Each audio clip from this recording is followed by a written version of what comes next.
What's up, everybody? Welcome back to Thinking CAAP. I'm Beck Moore, CEO of the Community Action Association of Pennsylvania. And today we're talking about board service. So specifically what it means to serve on a community action board. If you've listened to Thinking CAAP before, you've heard us talk about the unique structure of the community action agencies. Our boards are made up of people from different parts of the community, public sector leaders, private sector professionals, individuals with lived experience. And that structure really, as we've talked about before, creates something really special. But it also means that the people who serve on these boards play a critical role in shaping how community action responds to local needs. And the truth is, a lot of people don't really fully realize what board service actually looks like. It's not just about showing up to a meeting a few times a year. It's really about, the best board members bring curiosity, compassion, and a real connection to the mission. So for this episode, we wanted to do something a little bit different. Instead of just one conversation, you're going to hear two perspectives from two incredible board members who serve within the Community Action Network here in Pennsylvania. So first, we're joined by Aron Carter, who spent years serving on the board at STEP in North Central Pennsylvania. Aron brings a powerful full circle story. He's someone whose life was touched by Head Start as a child and who later found himself serving the very mission that helped shape his early life. And in the second half of the episode, we'll talk with Tara Davis, who is the Chief Programs Officer at the Central Pennsylvania Food Bank and the Board President at Tri-County Community Action. Tara shares a different perspective as someone who works inside the nonprofit sector and also helps guide a community action agency through board leadership. Together, these conversations give us a really thoughtful look at what board service looks like, from why people say yes to what they've learned along the way, and to why these roles matter so much for the communities that we serve. So whether you've served on a nonprofit board for years or you've ever wondered what it's like to get involved in community action leadership, really, this episode's for you. So let's jump in and start our conversation with Aron Carter. My name is Aron Carter. I'm a banker located in Central Pennsylvania. I got to Pennsylvania via Florida, where I was born and raised. I grew up communally in Florida the first 5 years of my life. And I'm a 1976 graduate of Head Start, which kind of led me to the board up in Williamsport, Pennsylvania, STEP Board, which administers a Head Start program there. And I was there for 10 years. But I also do some tax work for another agency, CSO. I do income taxes for low income and elderly folks during the tax season as a volunteer there. And last board that I'm on, that I'm also rolling off of, that's in Williamsport, is called North Central Site Services. It provides services including employment for blind and visually impaired people. And I'm the board chair there, and I've been on that board probably 7 or 8 years. Yeah, well, thank you for your support of community action and long history, and love to see kind of the full circle experience within community action through the context of our board service. We have a lot of folks who find themselves in positions of employment or positions on boards as a deep personal connection of community action. So I love when that kind of full circle comes around for sure. So thank you for everything that you do. And what I heard there too was longevity. You've been on a board for a minute. A little bit. What initially drew you to the board service, and why did you say yes? All right. So in 2013, I had taken a position with a bank in the Williamsport area. And someone at the bank, we befriended each other, and we just talking, like going to lunch or just talking. They talked about this STEP board and Head Start and all that. And I kind of perked up, and I said, I graduated from Head Start in 1976. And somehow that individual reached out to folks at STEP, and I had lunch with two of the folks, I think the president CEO at that time, and one of the board members. And then I kind of agreed to go on to Head Start Policy Council first. And then a couple months after that, someone said, hey, you're a banker. You'll be good for the board. We can have a financial person on the board. So I got on the board probably in 2014, later in 2014, I believe. And 2014, maybe early 2015, it's just don't remember. And I've just enjoyed it ever since. Yeah, I love that. And so for our listeners, I think the other key part here is that not all of our agencies are Head Start grantees, Head Start providers, but many of them are. I think in the state of Pennsylvania, I want to say we have 13. Don't quote me on that, but I think that's roughly right. And so really close connections. Head Start and Community Action were created right around the same time with the War on Poverty Economic Opportunity Act. So our roots come from the same place. So very closely aligned with the work that we do. I'm also on a board, and I'm so curious, Aron, what do you think? What do you think makes a good board member? How do we show up as a great board member? Being a good board member means make yourself vulnerable. I think Wow. too many times we don't want to be embarrassed. We don't want to not know the information, but being able to raise your hand and say, I just don't know that, but hopefully someone can teach me that. And it could be someone can teach me to have more compassion, to be more empathetic, because then once you're vulnerable, then you can see things through the eyes of others. If you're not vulnerable, then you just make the assumption that you know what it is and all of that, and you're going to go in with this mindset and not really open up yourself to be vulnerable, to learn from others. I think as you look at the overall board, do you see any, I'm going to go back to this question a little bit. Do you see any distinct differences between your experience serving on the STEP board versus the other boards that you've served on? Is there anything in particular that you can point to? You're like, you know what, this is a very different experience. I would say with STEP, because it's involved with children, it tends to have a little bit more compassion.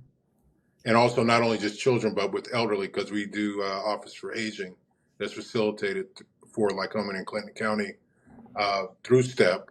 I think there's a little bit more compassion there for the ultimate constituencies for the services that are received. Now, again, I'm on another board called North Central Site Services. It's not a community action agency, but it provides services for blind and visually impaired people. And there's a lot of compassionate folks on our board for those people, because just imagine, not having sight. And we in that organization, when someone's born without sight, we have compassion for them. But what's even harder is, let's say I've lived my entire life with sight, and then at 60 years old, I lose my sight. Can you imagine that? Because you know what it is to see. Right. And now you can't see. It's hard to kind of put it into context if I didn't serve on the North Central Site Services Board. So I'm curious about a couple things. So one of which is that, I happen to know a lot of bankers in my life, a lot of close personal friends. I don't know if that's a good or bad thing, Aron. I'll let you answer that question. But I know that financial expertise is something that, on the boards that I serve on is a hard thing to find, particularly right now. And I think one of the things that we hear sometimes is that, nonprofit isn't that complicated, or people sort of have this false sense of the complicated nature of the work that nonprofits do. And I've worked in nonprofit for over 22 years at this point, and I'll be the first person to tell you that that's not true. And some good friends of mine will say, nonprofit is a tax code, not a business model. But what would you say to those folks sort of in the business world, maybe fellow bankers, maybe other folks in the professional world that say like, oh, nonprofit, it's just can't possibly be that difficult? It's an idiotic comment. I appreciate that. I appreciate that direct statement. Cut, print, take it to tape. It's an idiotic comment because they don't know and they don't understand. You got to understand, a lot of nonprofits, funding providers are either public entities or it could be private foundations. There's significant financial reporting requirements to those organizations. Yeah. Now, just imagine, Head Start is a federal program. The amount of reporting that needs to be done, the audits that are done of them, surprise visits. It's a lot of work. It's a lot of work, more than a typical financial company that's a for-profit, because of who funding providers are, whether they be public or whether they be foundations, endowments, things of that nature. It's a significant amount of reporting. And I can tell you with STEP and the other organizations I've been tied to have some very, very dedicated folks able to do that reporting. Because again, if you lose funding, that could shut your door down. Absolutely. Just imagine the pressure that you have in reporting the information appropriately, timely, and it better be accurate. Well, and on top of that, then you're also, not for nothing, but we're also trying to change kids' lives, right? And shape young minds. So you're working with 3 to 5 year olds and trying to work through the developmental challenges and differences from one kid to the next. And that's difficult in itself. And then you add on the complications of then managing all of the requirements and the pieces. So yeah, it's I asked the question, I was hoping he would respond that way, but I think it's it's one of the hardest parts about when people are like, oh, what do you really do? And you're like, imagine managing a business when, you're in no real control of your revenue to a degree. And, your outcomes are you're not making a widget, right? You're trying to change people's lives and trying to scrape together the money to do it at the same time. It's not an easy task. No, and that's a good point that you make, because again, the result may not occur right away. Right. When you're selling a widget, you sell the widget, you get money back. That occurs right away. So that change in lives may take 6 months, a year, 15 years, 20 years. It may take that long in order to get that return. But if you don't start somewhere and do something, then nothing will ever change. Mm-hmm. Yep. And then you're leaving behind people who need that step or hand up in order to navigate life, and then to be a blessing to someone else once they've achieved their goals. Yeah, absolutely. And so for organizations who are looking to recruit folks who come from the financial world, right, financial institutions, what's something really important to you? I know, again, friends of many bankers. Is there anything in particular advice that you would give to someone who is thinking about, I'm going to, approach this particular person who is a banker specifically, that's really important to understand and evaluate about your agency before they potentially ask the question? Like what's important to get the yes from the person who is your counterpart? Well, I would say that you can't just go directly say, hey, come be on our board. There has to be some type of relationship, some type of connection, right? Because once you have some type of relationship or connection with someone, it makes it a little bit easier. It may take some time to talk them into it or what have you. And I think what people don't realize is they don't realize that maybe they're the answer. And it's not finding someone else. Maybe it's you. Maybe it's your spouse. Maybe it's your neighbor. And again, we don't know people's stories. We just assume like, yes, I'm a banker. I could have a neighbor that's retired that I don't know anything about, that's a whiz with financials, but I never sit back and I talk to him about it. Or someone, I think we don't know people's story and making connections. So I want to say thank you, on behalf of the Thinking CAAP for joining us for a little conversation today. I enjoyed it. Thank you for your continued service at CSO with the VITA program. Thank you, guys. Aron, thank you so much for sharing your story and your perspective. Conversations like this remind us that board service is about people who care deeply about their communities and are willing to step up to make a difference. Aron's story is such a powerful example of how community action comes full circle in people's lives, from being supported by programs like Head Start to then later giving back through leadership and service. And that idea of service showing up in different ways is exactly why we wanted to bring you more than one perspective in this particular episode. And so in the next part of our conversation, we're joined by Tara Davis, who again is the board president at Tri-County Community Action and also serves in a nonprofit role as the chief programs officer at the Central Pennsylvania Food Bank. Tara brings another important viewpoint to this discussion and someone who works inside the nonprofit world every day while also serving on a community action board. And so Tara shares what it was like stepping into board leadership, what surprised her about community action, and why having people with different perspectives around the board table is so important. So put on your thinking cap again or keep it on, and let's continue the conversation and hear Tara's experience serving on a community action board. Beck, thanks so much for having me. I'm thrilled to be able to chat with you today and just talk a little bit about my experiences with the community action world. So, in my 20 plus years of nonprofit experience, I have. It's more than 20 years actually, because I've been at the food bank for 18. I've just been in nonprofit world for as long as I can remember. Really actually started volunteering in college, during college, which I went locally. So a lot of my volunteer work was done in Allison Hill. So then that kind of brought me into the work that I did. I knew I wanted to do nonprofit, started out with the YWCA up on the Hill, and transitioned over eventually here to the Central PA Food Bank.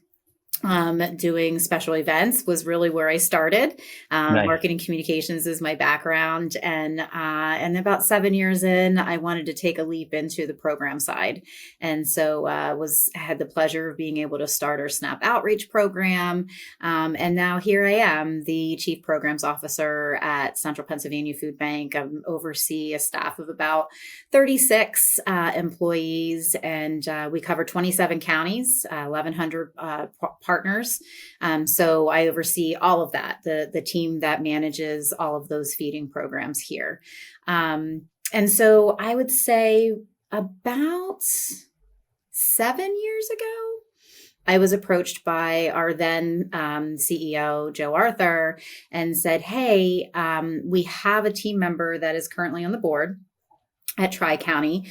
But, she really has a lot of commitment. She's going to have to kind of step down, and thought this would be a great opportunity for you. So I always like to say I was voluntold. But when he told me about what it was all about and I looked into it, I was like, absolutely. This is totally down, my alley. Like obviously I love community. I am all about helping community in any way it is. In college, my girlfriends called me Mother Hen. And that's not just for the people, the individuals that I love, but it's just about, the community that I love. And so being able to join Tri-County, as a board member was just really a gift that I didn't realize I was being given at the time. And that doesn't mean that when I joined, I was like, oh, I know. Yeah, I totally understand this. No, my mind was blown. And I was like, what are they talking about? Yeah, look, community action, we'll get into this a little bit. I mean, it's a complicated, best kept secret of human services. Mm-hmm. Yeah, it really is. But what I love about community actions is that it really is about community and about building that community, but understanding what that community wants to be, right? Mm-hmm.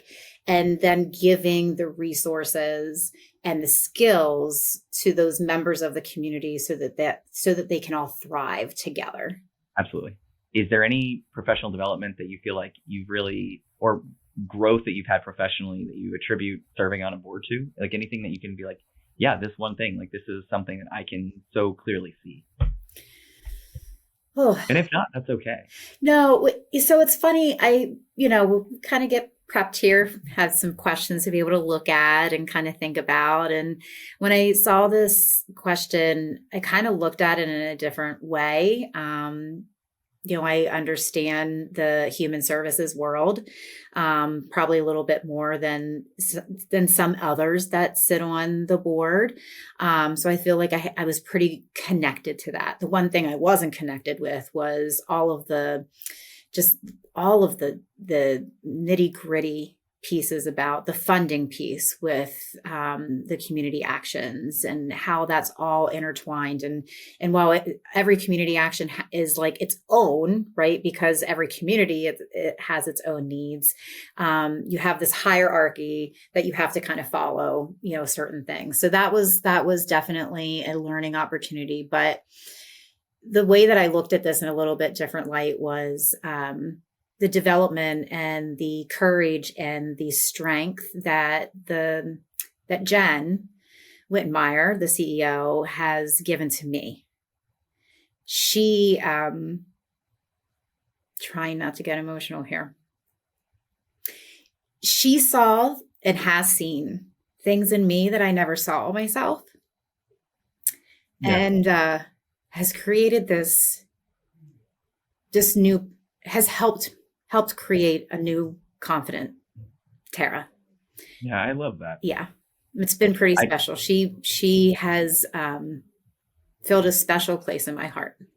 Yeah. So we've already talked in previous episodes about the tripartite board and what that means. And so quick, reminder for everybody who's just listening maybe for the first time, what that is a federally legislated requirement that our agencies have public sector, private sector, and low income representatives on their board. So 1/3, 1/3, 1/3. And so it creates a really interesting dynamic then. And so I know from my vantage point why I think that is important. But with your experience, how has that really impacted kind of the discussions that you have had, and how have you seen that play out? Yeah, I actually really think it was, well, I shouldn't say it was completely a brilliant idea, because I think it may not work in some instances and spaces, but for Tri-County, we have a really phenomenal board. And I think, and Jen would tell you the same thing. I mean, I think she really feels like our board is representative of the communities and of, all three of those sectors across the board. And they're good board members that ask the right questions, participate in the right way.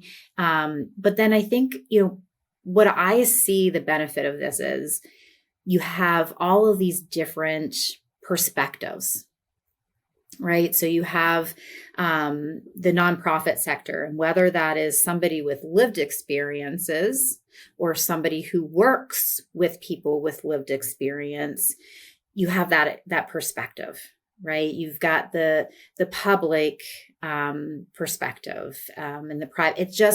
But I just think that all three of those sectors really allows you to see the larger part and understand the larger part of the discussion, right? And when those discussions are being made in a board level, or we're starting to talk about the strategic plan and helping to develop that, or just asking the questions, you're getting totally three different mindsets in a sense of the sectors, and then whatever the personalities are that are, named in those sectors. So I think that it just brings great value in having that particular structure. Yeah, I mean, I think there was intentionality, is what I like to say, with the creation. Where I have seen there to be challenges is the onboarding, right, and the level setting and the expectation setting of here's the rules of engagement, here's making sure that everybody has an understanding of information is important, because you have people who may have never had the types of conversations that you're having within a cross-sector environment, right? And so thoughtfulness in those conversations is important.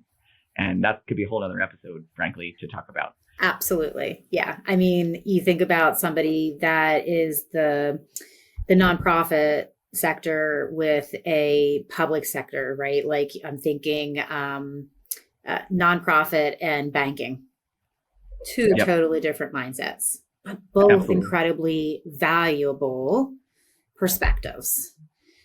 But how do you have those productive, constructive conversations and questions during a meeting that doesn't feel like, one's attacking the other or one's better than the other, which we don't have in our board, not right now anyways, because I'm president, but just joking. I love that.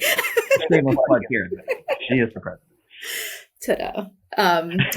No, I think, that just speaks to how well Jen reads people and knows if they would be a good fit for the folks that are already on the board, and just kind of being able to manage those dynamics. Yeah. So I think to that end, and I think the onboarding process is particularly important with a community action board, is my personal opinion. Mm-hmm. But for you, and I think a little bit of a different vantage point because of your day-to-day work as well. But why do you think that it's important that our agencies continue to include people with lived experience, having lived in poverty in their governance structure? Like, why is that important from your vantage point? And you touched on it a little bit, but. Yeah, I mean, I think giving them a voice, right? It's empowering them, number one, because we've talked about this here. How do we do that? Not just through putting people on our board that might be a pantry, somebody that runs a pantry, but how do we bring a neighbor onto our board because of the value that they can bring?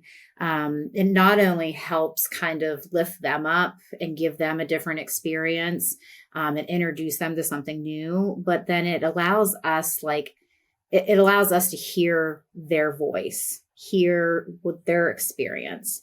Now, what I think you need to be careful of, though, anytime that you bring somebody on a board or you use, I don't want to say use, but you have somebody with lived experience working with you, is that you're not, oh my gosh, I just lost the word. Well, you don't want it to be tokenism. Thank right? you. Yes. Yeah. Exactly. No, I feel that. Right. And so a lot of things that we do, and this is something that, I know that community action also feels strongly about, is like not rewarding them, but paying them for their time. Right. So when we have surveys that we're doing here at the food bank, we're paying them for their time. And I know we do that at Tri-County, certain grants that we have, that's budgeted in there to be able to pay them for their time, because again, it's not like, hey, you're going through this experience, and so we want to know all about it. And then we're going to spread the news all over, Dauphin County, but that's it then. Thanks for your time. See you later. And we'll crumble you up and throw you in the corner. No, that's, I think, we have to be very careful in making sure that we're being respectful and mindful of that. But ultimately, I think they bring this completely different view to the work. We could sit there all day and say, oh yeah, no, I think we need to change this and ask them to do that. Well, do we? And why? And, will that just put another barrier? Will that create another barrier for that person? What can we do to create the least amount of barriers for folks that are using these services?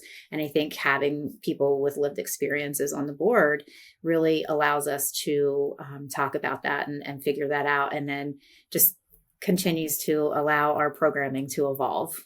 Is there anything in particular that you want to share around kind of the difference between, from your vantage point, serving on a community action board compared to other nonprofit boards? Like what is something that just, this is a distinct difference? Just the complexity of not just being your own board of the community that you serve, but then being a bigger part of, the national community action, or even like the statewide community action, right? Like there's all these layers to it. And then there's so many different aspects as far as like the funding goes. And I think that was a big change for me.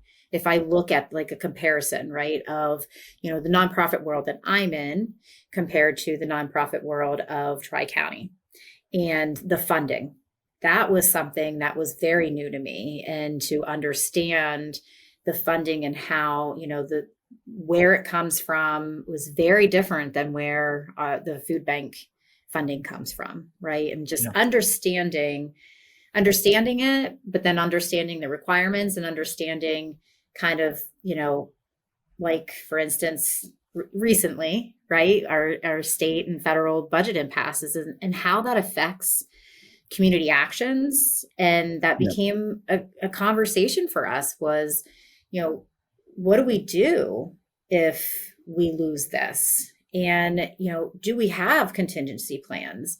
And should we start making them? Should we start talking about them? Right. And I think you said it earlier, Beck, was kind of risk assessment. And I think as a board, that's the hat we always have to have, right? Is really, Jen can't do that alone. because she's Right. managing 5,000 other things. So, we need to be able to help her look at that and then just say, have you thought of this? Right. And if not, like, okay, now we have something else to do. My last question then is, Yep. it can be one of two things. Either what myths are you busting within community action Mm-hmm. or for community action, or what makes you the most proud to serve on a community action board? And while you're thinking about that final answer, what I will say, kind of going back to your point about the funding that I want to make sure just lift up to our listeners, is that because of the nature of sort of the umbrella services that community action and the programs of the community action agencies run, it means that you could be working with upwards to 75 different funding streams, all of whom are beholden to a separate set of standards and rules and state departments, and that are administered in different state departments, but then are ultimately managed by the federal level. So you have federal regulation and then higher regulation set by the state. And that is complicated to then manage. It's important because of the way that we weave our services together within community action in order to be effective to address the whole health and whole family. But it also means complicated talks and discussions on a board level, because you think you know until you know. Yeah. And then to your point, right, about state budget impasse, and something we've talked about a lot within our network in the last few months, and then federal shutdown. Unfortunately, a lot of people don't really understand, general community doesn't really understand why a state budget impasse really does create hardship and complicated problems for agencies. And then on top of that, compounded, right, is then the federal shutdown when that happens. Right. So it's a lot to try to explain and make sure that people understand for sure. So now, Tara, your question. Okay. All right. Well, Which one? Choose your own adventure. You gave me. Listen, I'm breaking the rules. I'm combining both of them and making them one adventure. Mic drop. Go ahead. So the barriers or the stigma, right? I think one thing that I want to do at Tri-County is tell the story of who the people really are and why they're in poverty, who they are, and breaking that stigma of the people that we're serving, right? It is not somebody who just decided they didn't want to work anymore and that they were just gonna, live off of the government. That's not the case, right? Each individual person that we serve at Tri-County has a story, and that story, it's their own. And we need to respect that and understand that, right? And then look at our own biases that bring us to that particular stigma, and say, okay, what really brought this person to where they're at? And this is why Tri-County is so incredibly important to helping even that one individual. And so that's where my proud moment comes from, right? Is just being able to hear about one story, one person whose life has been touched, whose life has been changed, and they're seeing things in a different light. They are living a life they may never have thought was possible for them, but because of the work that Tri-County is doing, it's possible for them. And just to see the light that shines on them from that is the best reward I could ever have as a board member. I know that I wasn't personally that person that touched them, Sure. but being a part of the organization that did that is incredible and such a blessing. Yeah, you still influence it. Yeah. So thank you for what you do. I appreciate your time this afternoon. And I will say, I tell people this pretty often, right? Like when I was homeless, I worked 3 jobs, I had a college degree. There were circumstances that were outside of my control. Right. And that's, people look at me and I will tell them that, and you were homeless, because it's just not, perspective is just not that assumption and bias that they have in their brain. Yeah. But so many people don't understand some of the barriers that are put in place that prevent people from being able to, get out of a situation just like that. And, I think it's almost starting from there, getting people to understand that. Sometimes it blows me away how out of touch some people are with that. And thinking like, whew, boy, I'm really blessed. I'm blessed to know these things so that I can educate people, right? So that they can have a better understanding, and be more empathetic and compassionate with human race. Yeah, agreed. Yeah. Wholeheartedly. Yeah. So Beck, well, I know you're closing out, but I just want to thank you for having me today. This was, as always, I love conversating with you. So thank you for having me. No, my absolute pleasure. Thank you for what you do at Central PA Food Bank. Thank you for what you do at our local community. Thank you for what you do at Tri-County. And thank you for hanging out with us on the Thinking CAAP. For those of our listeners who are not familiar with Tri-County, would encourage you to go to thecaap.org. You can go to our member section, find out about them. Would encourage you to think about dedicating time, talent, resources, whatever that means for you, and get connected with your local agency. If you need help doing that, you can email us at theinfo@thecaap.org. And thank you for hanging out and putting on your Thinking CAAP for a little bit. All right. Tara, thank you. We'll talk soon. Okay, sounds good. Catch everybody next time. All right, bye. Thank you for being a part of this episode of the Thinking CAAP. Check the show notes for resources and links to other episodes.